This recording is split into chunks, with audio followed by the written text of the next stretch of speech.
What's up, guys? Welcome back. Today, we're doing our most carried in the month of July. But first, like, subscribe, ding the bell, comment down below, and thanks for watching. You'll notice things look a little different. Why is that, Greg? I'm moving. We're moving. The clip point's moving. We have space. Yeah. We have decided to go ahead and take the leap. And so you may have a barren background and a video or two as we decorate. Share your ideas with us. What would you like to see in the background? It's exciting, though. It's exciting to kind of, move out of the shop environment. Yeah, take things to the next level and get into some air conditioning. That would be a little bit of a benefit. Yeah, that would help.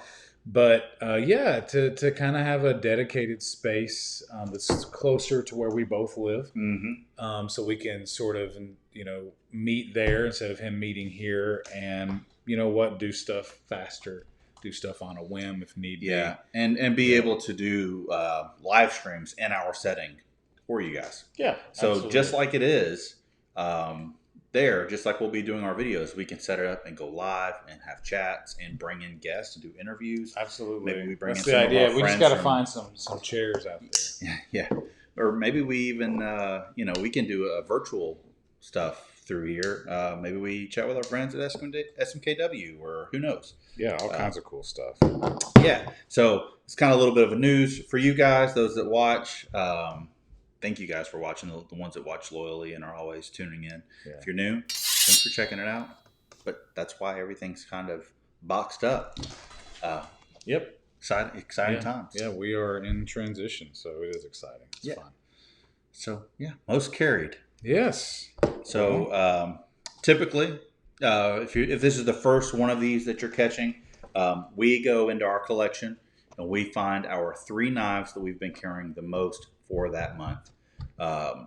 And it's really just, you can kind of tell which ones you've been carrying the most. And it's completely honest and genuine. These are the knives we've been carrying. And we just like to kind of share that with you guys. And so you can see kind of our mindset and our carry and, get a taste of what some knife YouTube guys are carrying. Greg always has 4 because he always carries a knife every day at One Knife Project on Instagram. So if you're not following that, it's his adventure carrying this Medford Slim Midi Marauder every day for 365 days. There you go. What day are you on? At time of filming, you're on, I think, 109. So getting there. There you go. Getting there. Yeah. It's been an adventure. You've lost the tip. I have messed it up and fixed it and messed it up again and fixed it and tossed it around. Mirror polished the edge. Kind of like Doc Holliday when he flips the little tin cup around in the movie. That's you in the That's videos. me with this. Yes, it is. So check it out, One Knife Project on Instagram. Yeah. If you're so inclined, if you're a medhead like us. And so, this is all. It's always going to be mentioned because it's always being carried, because that was my commitment to that channel and I'm staying true to it. And it is interesting to see the knife change, and it's getting used on a regular basis. So, but also, we had a little bit of a challenge that we would, carry a couple of knives together. That mine is not in my lineup. His is not in his lineup at this point. So this is live. This is real. He sold it. I did. But he did carry it for the month so he can kind of give his point of view on that Gerber. And I think we already, kind of talked about it. It was going to go. Yeah. Right. Well, and I knew that it probably was going to go to another person. It was a little bit of a cheeky gift that I gave you. I knew you wouldn't like it, but I did like it. But wouldn't like it for his use. So I'll touch on that. We just did that video right before this one. I'll link it above. But it was a knife that I carried a lot through this month. It was a really great overbuilt knife. It was a Gerber Propel in S30V. Yep. Solid knife. Honestly, might beat out the Griptilian as the most durable knife I've ever handled. But the guy that I sold it to is a friend of both of ours, and we both knew that it'd be a good fit for him. Yes. And honestly, I was happy to be able to give him, a great deal on it and let him carry that because I knew that he would appreciate it. But the Gerber Propel is a good knife. It's just not a knife It is a really, really good knife. I've got a lot of knives, just like Greg does, just like some of you probably do. and some knives get more pocket time than others. But And this stealthy little punk right here that you got me, you can't even see it. I can put it in my white face. Now you can see it. This guy is awesome. yeah, I carried that for a little bit yesterday. Yes, you did. And I took a grail that he has and put some edge love on it and said, "You don't have an EDC to carry." He's like, "Oh, well, it's fine. I'll just use my sacks." I'm like, "No, you're not going to use the sacks for any EDC task. That thing has a singular purpose, and we know what that is." So he took the Kwaiken, the ProTech, the mini Kwaiken home with him and carried it around. It cut one tag. There you go. And so, but I enjoy this knife. Some interesting things about it for the carry. It's an aesthetic knife. It fits well. Everything. It's gentlemanly. Reminds me of like a tie, kind of, when it's closed. Yeah. And it even has that OTF look because it's completely blade concealed, right? Which is what we like about OTF. Well, and I like how the handle of that knife isn't super long. Because so many times you see somebody that makes an OTF and they put a long handle on it and it's a little short, stubby I agree. blade. The heretics kind of do that sometimes. And this right here, I mean, goodness, you have, So it doesn't look menacing.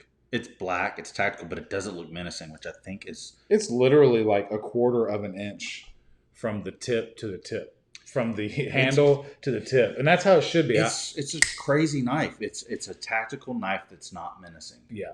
And I really enjoy it. So a couple of things. It's not tactical in the sense of, like, it's not blade length tactical, but it's a tactical flavor. Yeah, it is. You know what? The upsweep is very usable. The tip is nice. It's so easy to sharpen too, I'm sure. Right? No, this one is tougher. Oh, you're being cheeky. And it's too narrow to get a really nice sharpen, and it's thick, and so the edge is a wedge. It is not a fine edge. It is sharp. You can get it sharp.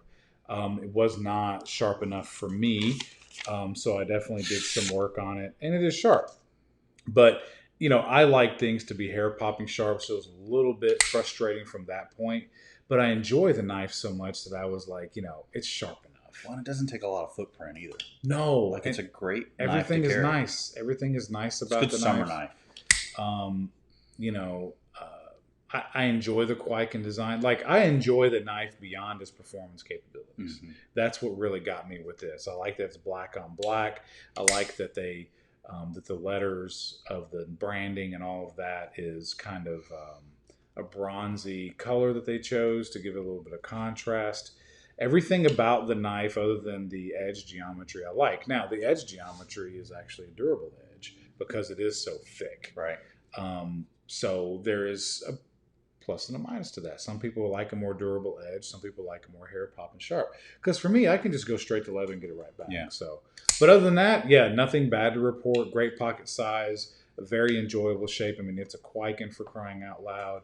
I enjoy using it. It's kind of a unique blade too, where it's a U.S. made Boker with ProTech action. It's pretty cool. It is. It's a very cool knife. I really enjoyed carrying this. And then I guess I'm running through it. Just go through them. Yep. Yeah.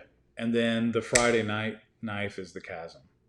And so the Chasm for me is, I put my own edge on this to take it to that next level. It came sharp from the factory, but no factory pretty much puts an edge on a knife like I can, and probably you too, for you guys that are experienced. RMJ, that's about it. Yeah, RMJ was pretty close, right? That was really sharp.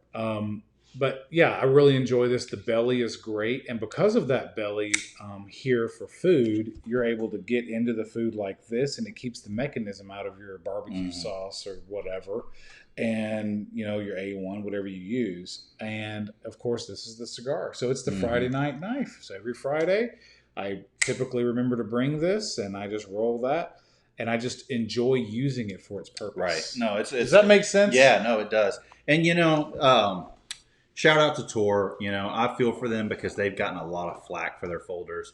And we had some people reach out who were looking at buying some Toors. They thought we were sponsored by Toor. We aren't. We've just gotten good knives from them. And so we're going to give you guys an honest review. And, this knife is fantastic. It's CPM 154. And it is perfect for what you're going to use it for. Yeah, it's my food and cigar knife on Friday nights. We reviewed this knife, so we'll link that review above. I really like the fact that I don't get the mechanism and my hands dirty, whenever I use, whatever I use with the chicken. Yeah, I mean, ZNC Metalworks. Once again, we shout them out constantly. If you guys haven't been there, you're doing yourself a disservice. He has some cool designs, and I just love the spool. Yeah, I love the pull on that because it matches where your finger is, helps you pull the knife out quicker. So I've enjoyed it. It's a beautiful knife. I like every single thing about this little EDC knife. That's what it is. It's a great knife, and I feel sorry for the guys that's had a bad situation with Vest pocket and Friday night. So, but yeah, I mean, they've done a great job to me. So, and then it takes me to my slip joint. So this guy has a little bit of patina on the nickel from the leather. Leather's got a little bit of acidity to it. But found this dude. I sold some furniture and to make room, and found this dude when I disassembled a recliner to carry out. That's a cool knife. Unique. It's a single bladed Tony Bowes design Saddlehorn, which is unusual, and it has an unusual kind of a case, sort of a script logo, which is really neat. Very ergonomic for a little slippy. It's funny. So I haven't seen that knife in over a year. But what did you think happened to it? I don't know. As soon as I found the knife, I was like, oh, I've been looking for this. Like, I don't know why I said that. It was like I was 5 years old. Like, your kid loses something, or you find something of your kids that they've abandoned. You're ready to throw it away. Yeah. I've been looking for this. That's exactly what this was for me. I was not looking for this at all. But I don't know. It just came out. That's a cool knife. It was totally a reaction, but it is a cool knife. And so I was like, I'm going to carry this little bugger and enjoy carrying it and not lose it this time, and have a fun little story to tell about that as well. And so that's what I did. So there you go. That's great. Yeah, those are my top carried knives, and we try and keep it to 3, but it was really 4 for me. Well, you always have 4. Yeah, because I feel for you. Like, it would get old doing this and having the same knife every time, which he does truly carry it every day. Every day. But there are other knives that you use. So I mean, if you want to think that I don't, how many Medfords do that? Right. It's true. So let's dive into what I've been carrying. So right at the beginning of July, I picked this guy up, found it, bought it. Honestly, didn't know anything about it. Started a fire. Yeah, for real. Started a fire. Started a fire at the clip point. And it is... And the clip point brother chip. Yeah. It's the Strider .75 AR that is manufactured by Medford. Guys, it took... Greg can attest to it. Matter of fact, 4th of July, we did a cool little video with this knife. I have been trying to break this knife in. I spent all of UFC 264 flipping it. It's finally broken in. It's funny. The next day at church, the wives were like, oh, if we heard that knife click one more time, and then you're clicking one, and then your brother's clicking one, and next thing you know, Chip's online, and we find one for him. Yeah. And he's pulling the trigger. Yeah. So he's got one now. He's got one now. And you got one now. I've got one now. It's just a great knife, guys. It's there's only a handful of crossover knives, right, that we've got at the clip point, and that's it. That's one of the few. There's a reason for that. I think this is probably the biggest crossover knife, because not only did it cross over to you, but then Chip got one. It's kind of in our little circle. Multiple people have this knife, and guys, great knife. I love everything about this knife. Everybody that's held it loved it. Yeah, no, that's true. It took some breaking in. Had to flick it all the time. And look, I just saw on Facebook the whatever the Medford aficionados page is, if that's what it's called, but the Medford page. There's a guy on there saying, I'm kind of chilling on Medford a little bit because I like the old way. Yeah. And I don't really care for the new way as much, so I'm kind of cooled off of the brand. And there was a lot of comments saying, yeah, I agree. And, Greg Medford, did address that. His videos are a little bit long, but, worth taking a listen so you can understand directly from the owner of a manufacturing company what's going on. I think it's worth the time.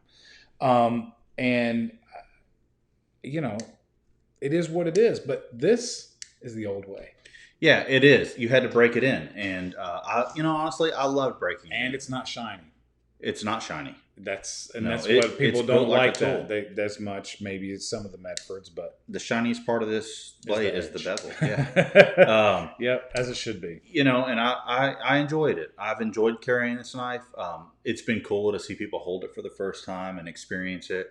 It took me a while to figure out this lanyard. Finally figured out a lanyard with this kind of forged Milner pendant. Just a bull of a knife, honestly, and probably. If not the top knife in my collection, as far as my favorite knife, definitely up there. Yeah, the luster wears off for anything. Yeah, But this is my most capable knife. Yeah, there's no guessing that.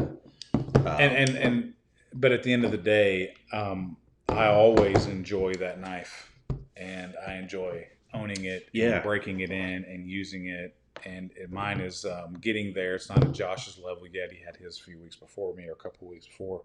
But I'm getting there. And yeah, I imagine his will be in the most carried in August. Next knife I have is the Toor Merchant. Yes. So that's 2 Toors, guys. And I know some people kind of feel funny about them, but this knife has been great. The only thing we've had to do is put a little Loctite on thumb studs. But that's not. And I've heard that from a couple of guys that's an issue, and it's a small issue, guys. This is I don't care what you say. It's not an opinion. This is a budget titanium frame lock, right? American-made knife. It is a budget and knife. A first run. It did have the devil's Loctite on it when I unscrewed it, but it was crusty. They got bad Loctite or something. Right. It's not their fault. It could happen to anyone. I've had it happen to a Spyderco. I've had it happen to, CRKT. Many of these brands, this kind of thing has happened to on occasion. So you know what I did? Threw a little blue Loctite on there, tightened it up, and it hasn't moved since after all kinds of flips and usage. So. And this is another one of those knives. It's new. Honestly, when we did the video review on it, we got a lot of positive comments on it. And when somebody holds it, they really always say high things about it. The finish is so cool. All the finishing being matte, and you have a texture, not an artificial texture, but an actual texture of the finish being applied to the material. Yeah. So. And it's a knife that's been a great summer knife for me. It's not heavy. It doesn't take up a lot of space in my pocket. It's one of the few Tontos he actually enjoys. That's true. That's true. And it's just, I have nothing but high praise for the knife. And it's gotten a lot of pocket time since I've gotten it. Yes. They really impressed me. I enjoy it. It's a sweet knife. My last knife is my little kind of slip joint-esque type knife. It's not a slip joint, but it's a little lockback, a little GEC Northfield Lockback that Greg actually picked up for me, and I got it from him. Smoky Mountain Knife Works. We've got a little bit of a connection there with Greg and Isaac at TC, and we get a chance to, I said, look, can we get the hookup if you find anything cool from a GEC standpoint? And that's what we did. Yeah, and boy, I love this knife. It did not disappoint, and it has. When Josh saw it, he had to have it, and so that's where. Yes, it's got some patina on it now. It's cut through some food. The execution, the fit and finish is excellent. And you don't realize it with GEC until you hold it. Yes. It really is next level. Nothing against it. Kind of reminds me of the experience with the AR. You just don't know until it's in the hand. That's right. Pictures don't do this particular knife justice. It surpasses expectations. That GEC with that deep bone on there, that surpassed expectations. And honestly, I had been wanting a carbon blade slip joint for a little bit because I feel like it's a knife with character. It is. Because, and the character grows with you. Yeah, exactly. So the older it gets, like this is an heirloom knife. Yeah. Like, all the knives that I've shown today, this is probably the most heirloom-esque knife, in my opinion, just because it's a knife that you can tell it's been carried and used. So There you go. love this knife. Used it a lot. And that's our most carried for the month of July. What did you carry most in July? We would like to know. Leave a comment down below. And for this video, we're going to send out some cool swag. Oh. Vote on who you think had the best comment. So go with the one carry. with the most likes of the carry. We're going to send you guys Yep. out some swag. I'll figure out what it is, but it'll be cool. You can't like your own. Don't like your own comment. You got to like somebody else's comment. The one with the most likes gets it. Dig it. That, so shout out to Bill Henderson for giving us that idea. But yeah, we've given away all the stuff that we said we would. And those guys who follow us on Instagram, you'll see the information in our stories. Give a little crossover there so you can see the giveaways that we do there. We're typically tagged in those posts. Yeah. We do ask that just so people, not for us to get any credit, but just so people know that we are following. Yeah, and because we do. We say we give it away, we give it away. So. Jeremy won the QSP Penguin, and that's been shipped out to him. Yep. So, you know, when they all go where they go. Some cool swag. You never know. It could be some paracords, some stickers, some beads, just whatever. If we have a knife to give away, we'll give away a knife. But we'll throw in a little something for the top comment based on likes. Yeah. So get to liking. Yeah, like your people's comments. Yeah. And thanks for watching. Stay sharp. Stay sharp.